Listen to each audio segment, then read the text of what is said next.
At my dad's retirement barbecue, I gave him a Rolex engraved with, "Thank you for everything." He looked at me and said, "Do you think money can buy love? You'll always be last." I smiled, took the gift, and walked away. His face turned pale. My mom yelled, "Come back." That morning my phone exploded with 71 missed calls from my parents to return everything, and then they screamed when they found out what I did next. My father wasn't cruel. He just operated as if emotions were liabilities. Growing up, he was the kind of guy who would congratulate you on your report card without looking up from the TV. I can count on one hand the number of times he said anything close to, "I'm proud of you," and even then it was usually followed by some kind of correction. He believed in work, in silence, in getting things done without making a show. Love was never part of the package. So when his retirement party came around, I thought naively that this might be a turning point. He had worked at the same accounting firm for 38 years, never taken more than 2 weeks off, and retired with a ceremony that felt more like a funeral.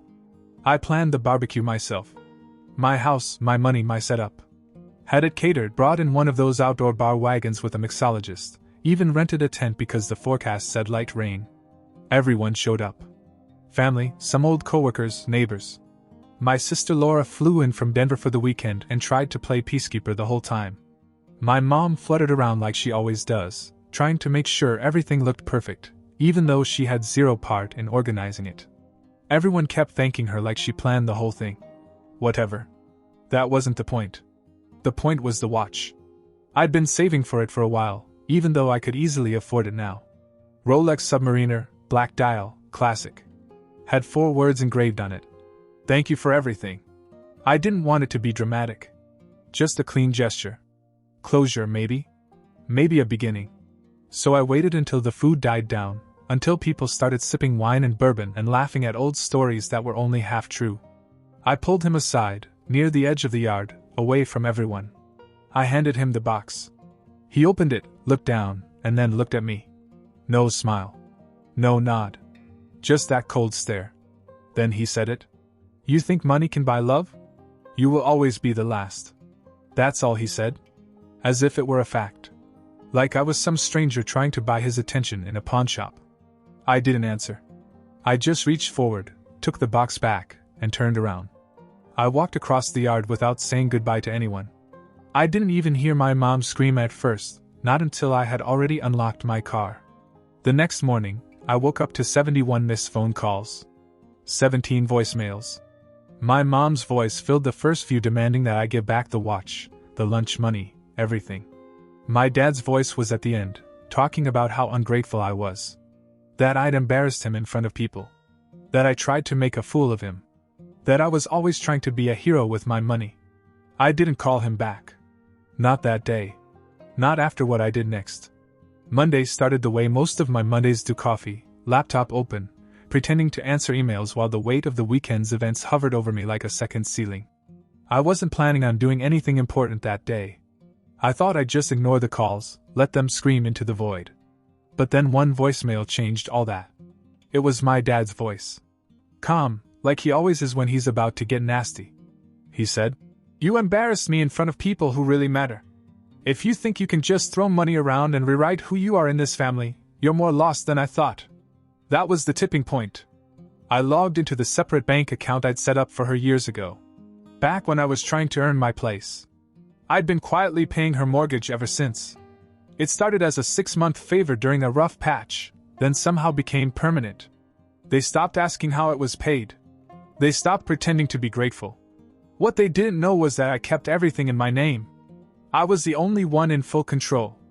I built up a buffer over the years, adding little by little until there was enough to cover almost a year's worth of payments if anything went sideways. That morning I pulled it all out. 46 grand transferred to my personal account in one fell swoop. Then I called the mortgage company, told them I was no longer responsible for the payments. Let the original borrowers figure it out. The guy on the phone asked if I was sure. I was. By late afternoon, my mom had found out. She started texting. The tone changed quickly.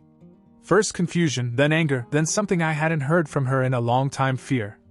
The house, one message said. You weren't really going to let them take the house. I didn't answer. I went for a walk. When I came back, there were 3 voicemails from my uncle, one from Laura, and a new email from my dad titled, "We need to talk." The next day, at 8 a.m., someone buzzed at my apartment. I didn't answer. 10 minutes later, there was a knock on the door. I checked the peephole. It was my mother. I let her stand there. Watched her knock, call my name, then just wait. 25 minutes. She left a note by the door. I tossed it without reading it. Around 9 p.m. that same night, there was another knock. 2 short knocks. I thought it might be her again, maybe Laura this time. It wasn't. The guy outside looked like someone who used to work security at a strip mall. Black jacket, gray pants, the kind of face you forget until he's in your hallway asking questions. He didn't introduce himself. He just stared for a second and said, "Your dad sends his regards." Then he walked away. No threats. Just a message. The next morning I noticed that my lock had fresh marks on it, like someone had tried to pick it but wasn't in a hurry. My neighbor Tom, older guy, kind of nosy, told me he saw someone asking what time I usually get home. He said the guy wasn't friendly. I filed a police report that afternoon. I listed the whole thing: the visit, the damage to the lock, the assault. But I added one thing at the end that changed everything. I told the officer the name of the man I had seen. It wasn't a guess. I recognized him from my father's retirement party. He wasn't a stranger. He was one of those old coworkers that everyone thought had just shown up to wish him well. He'd been drinking whiskey and barely said a word. Turns out his name wasn't on any guest list. The moment I got confirmation from the officer that the man knocking on my door wasn't just some drunk trying his luck, everything changed. He was a licensed private investigator until a few years ago, now working in the gray area, mostly hired by people who didn't want questions asked. The officer wouldn't say it outright, but the tone was clear. He'd seen this type of guy used before by people trying to scare the family into submission. The implication? My father had paid him to rattle me, to dig around in my life, and maybe worse. But the part that lit the fuse? He had already visited my ex, Olivia. I hadn't spoken to her in over a year. Things had ended cleanly, no bad blood. She texted me around midnight, right after the police left. Said some guy claiming to be handling a family matter showed up at her office and asked if she knew anything about my finances. Asked about my mental health, if I'd ever talked about hurting anyone, if I'd ever hinted at doing anything reckless with money. At first she thought he was a debt collector until he mentioned my father's full name. That's when everything came into focus. My dad wasn't just angry. He was planning something. Maybe not a lawsuit, but something more sinister. Character assassination. Third-party gaslighting. Making me look unstable, unpredictable, dangerous. The kind of man you shouldn't trust with money. Or secrets. Or even my own freedom. And the best part? He underestimated how much I knew. I didn't sleep that night. Instead, I opened the one file I'd kept buried for years, a digital folder called Contingency. It started as a joke, really. Just a collection of screenshots and documents that, if ever needed, could serve as insurance. Things like emails between my dad and his old business partner about tax write-offs that weren't exactly clean. Scans of a couple of checks my mom deposited into her personal account from funds that were never supposed to touch her name. Nothing illegal, not directly. But sketchy enough to sink her socially, financially, maybe even legally. And then there was the trust. My grandfather had left Laura and me a substantial trust fund. The clause was specific: it would be split 50-50 when we turned 30, unless one of us was demonstrably unfit to manage the funds. What no one knew, not even Laura, was that after our grandfather died, I was named temporary trustee. Temporary power, to be transferred to a third party if necessary. But nobody ever changed it. I was still in charge. I never touched it. Didn't need to. But when I started going through the statements, I noticed something was wrong. Laura's half should be intact, just sitting there. But it wasn't. Nearly $120,000 had been moved over a 3-year period. Not outright, but disguised. Transfers labeled administrative expenses. Invoices from companies that didn't exist, even a few donations to charities with suspiciously blank websites. The shell work was sloppy. It took me 2 hours to figure out exactly where the money was going. Every single trail led back to my parents. They'd been siphoning off Laura's inheritance to support their lifestyle mortgage, car upgrades, even a failed investment in a real estate flip that went sideways in 2020. They didn't just steal from me. They stole from their daughter, the one who still answered the phone when they called. I put it all together.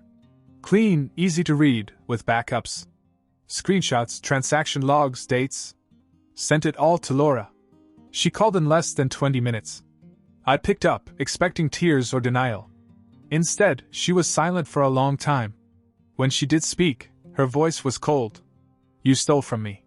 Yes. And they tried to ruin you? Looks like it. Then let's burn it down. I told her I'd take care of the rest. But I wasn't prepared for what she did next. The next morning she flew in without telling anyone. She showed up at my apartment with a duffel bag and a folder full of her own receipts.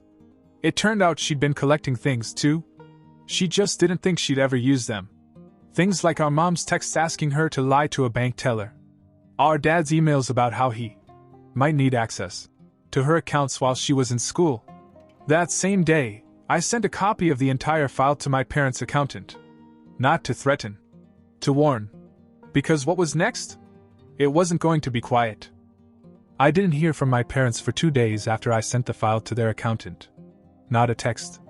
Not a phone call. Nothing. I imagined their reactions 100 different ways: denial, panic, anger, but nothing prepared me for what actually happened. The third morning, I got an email. Not from them. From their lawyer. It was short. Just 2 lines. My clients request an immediate cease and desist. Any further distribution of private financial information will be considered a criminal offense. This is your only warning. No signature. No official headline. Nothing about trying to talk it out. Just a legal threat, thinly veiled and hastily written. It was the first sign that they were losing control. I forwarded it to Laura. She didn't respond with words, just a photo.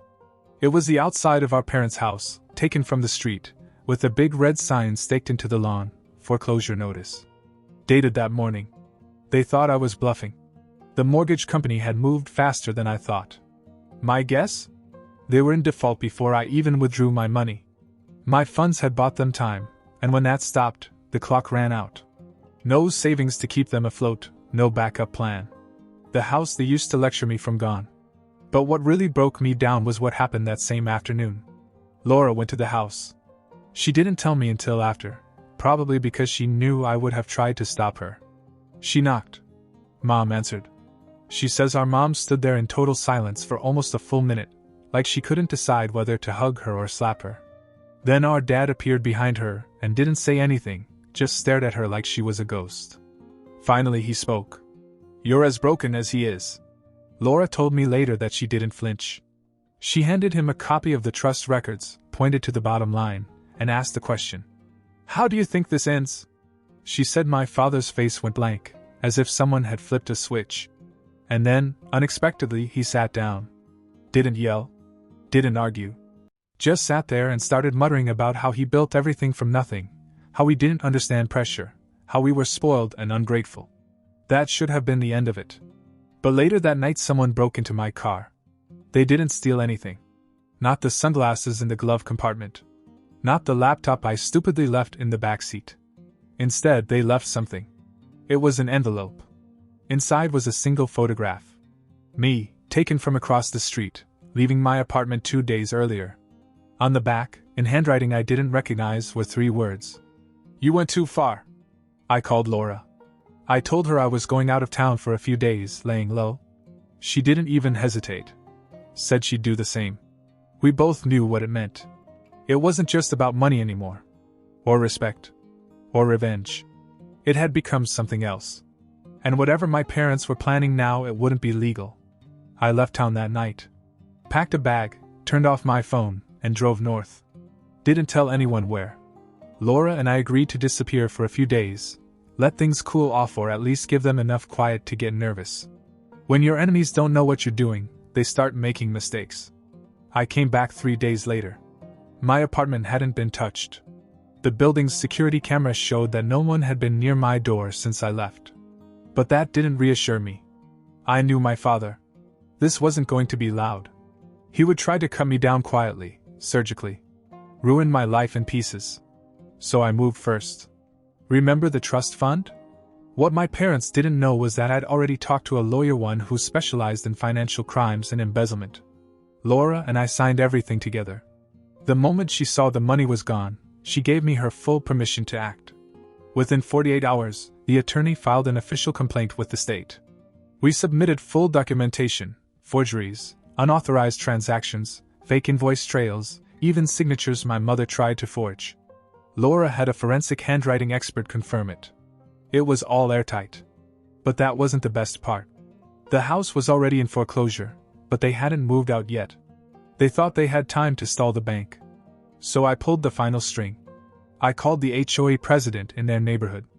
I pretended to be a prospective buyer looking into neighborhood reputation concerns. Then I casually mentioned some strange financial activity involving a property on their street and hinted at a possible investigation. Didn't name names. Just planted the idea. 2 days later, they were hit with a formal request from the HOA board. I knew they'd panic. They cared more about status than anything else, more than family, more than money. To have their financial dirt leak out into the community? That would crush them. The next day, Laura called. She said our father had tried to call her twice, then left a message. He wasn't yelling. He begged. He said they were losing everything. That they were being humiliated. That people were whispering. That they needed help. Laura didn't answer. She just sent me the voicemail. So I took my next step. I posted the story online, anonymously at first. Nothing directly tied to us, just a detailed account of a family that misused their children's trust fund and, after public humiliation, hired a private investigator to stalk their own son. It quickly gained traction. People started commenting, speculating. Some even guessed what city it took place in. A local reporter sent me a private message asking if I wanted to talk. I said yes. And then I attached a photo. The same one that was left in my car. Me, caught leaving my apartment. I told the reporter everything. Not just the money. Not just the PI. Everything. Even the threats. 2 days after the article ran, I got an email from the same lawyer who had warned me earlier. They're considering a libel suit. I wrote back a sentence. Tell them to try it. I'll see them in court. The next morning, my mother called me for the first time in weeks. She didn't yell. She didn't threaten. She cried. She said they were being watched. She said they'd lost everything. And I told her the truth. I wasn't done yet. After the article blew up, the silence became loud. No more PI visits. No more threatening envelopes. My parents disappeared from the digital world, Facebook accounts deactivated, LinkedIn scrubbed. I knew what that meant. Damage control. They were hiding. But the problem with hiding is that when people can't find you, they start looking harder. And people were looking. The reporter followed up 3 days later. He said the story had been picked up by a national network. They wanted to do a segment on financial betrayal within families. I agreed on one condition. They had to keep the names anonymous, at least until I gave them the go-ahead. While all this was snowballing, Laura found something else. Something we had overlooked. A second escrow account. This one was hidden under a shell LLC set up 3 years ago, tied to a business name that no one in the family had ever heard of. It was technically under my father's name, but listed Laura and me as legacy stakeholders. At first, that phrase didn't mean anything. Until our lawyer looked into it. It turned out that the second account had been used as a siphon. My father had been taking money out of our original trust, funneling it through this sham company, and stashing it away like a private bunker. There was still $86,000 in there. We froze it. That same night, Laura texted me a line. You should hear this. She forwarded a voice message from a burner number. It was our dad. He sounded off. Slurred, almost. Like he'd been drinking. He said something about mistakes, about how we didn't understand what he was trying to protect. Then he said something that made my stomach sink. I know you think you're winning. But I'm not the only one who knows things. That stayed with me. I replayed it 10 times. Something in his voice wasn't just defeat, it was fear. The next morning, a woman named Dana showed up at my office. Mid-40s, sharp voice, wore glasses too big for her face. Said she worked with my dad years ago. Said she had something I needed to see. I didn't let her in the office. We went to a coffee shop down the street. She slid a flash drive across the table. He made copies of everything, she said. Bank stuff. Your mother's accounts. And something else. I asked what? She looked around and whispered, "Insurance policies. Old ones? The kind that pay out when someone disappears." I left the cafe without finishing my coffee. At home, I opened the files. There were scanned copies of policies from the early 2000s. One had my name. Another had Laura's. The beneficiaries? My mother and father. And in the notes section of one, someone had handwritten, "Untraceable if overseas." I felt the blood drain out of me. This wasn't just greed anymore. This wasn't just humiliation or revenge or theft of inheritance. This was darker. They had plans. Backup plans? Contingencies. And then I remembered something. A trip they took in 2018. To Belize. Supposed to be a vacation. They stayed an extra 3 weeks. No explanation. No photos. Just silence. At the time, I thought they were trying to get back together. Now I wasn't so sure. That night I called Laura. "We were never just insurance," I said. "We were the exit strategy." And she didn't argue. Because she knew. They never planned to give us anything. They were planning to leave. I couldn't sleep after that night. I kept thinking about that policy, about Belize, about that strange comment my father had made on the voicemail dash. I'm not the only one who knows things. My mind went to places I didn't want to go. Did they ever seriously think about it? About cashing in, pretending, starting over? I didn't want to believe it. But at that point, I didn't trust them to water a plant, let alone value someone's life over a payout. I met with our attorney again. We handed over the flash drive, went over the insurance documents, and began the process of legally freezing all the policies. He also pointed out something even more unexpected. The theft of trust, combined with the potential fraud and harassment, was enough to warrant full criminal charges. We didn't press charges. Not yet. We gave them a deadline. It wasn't about money anymore. Laura and I didn't need it. We wanted a clean break, no house, no apology, no vague Christmas phone calls asking for help. Just a legal, documented, irreversible end. The terms were simple. They would relinquish all access to both trust accounts. They would provide signed affidavits admitting financial wrongdoing. They would leave the state for good. No phone calls. No emails. No threats. We gave them 7 days. On the 4th day, they agreed. No fighting. No denial. Just a single email. Send the papers. I didn't ask why they gave in so easily. I didn't want to know. But then something even stranger happened. 2 days after the signing, my dad sent a final message. Not to me. To Laura. It was a scam letter typed, with no greeting. Just one paragraph. We thought we were building something strong. We didn't realize we were pouring concrete around our own feet. Tell your brother we lost the game the moment he smiled and walked away with that watch. She forwarded it to me without comment. I read it once and deleted it. I haven't heard from her since.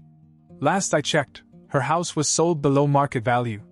The HOA fined them for disrupting the community. Their names no longer appear on any escrow documents. Their accountant dropped them. And me? I donated the Rolex. Quietly. No story, no plaque, no ego. Just gone. Because in the end, it wasn't about proving a point. It was about cutting the cord they thought they had wrapped around my neck. And when it snapped, it was silent. Permanent. Just the way it had to be. Mini update, 1 year. Later, it's been almost a year since everything went down. I wasn't planning on doing an update, but a couple of things happened recently that made me think it was time. First, I got a letter. Not an email. An actual handwritten letter, in an envelope with no return address, postmarked from Oregon. I knew the handwriting. It was my mother's. Just 2 pages. The first half was the usual guilt-ridden language about how they only did what they thought was necessary.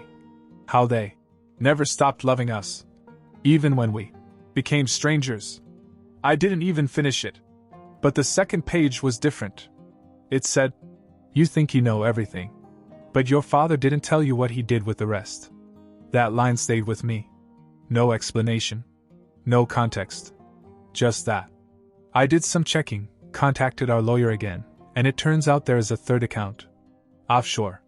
Not in her name directly, but tied to the same shell company used in the trust siphoning. No money in it anymore, but it existed. Which means there could be more. Laura and I have talked about it. For now, we're letting it go. We're not going to chase it anymore.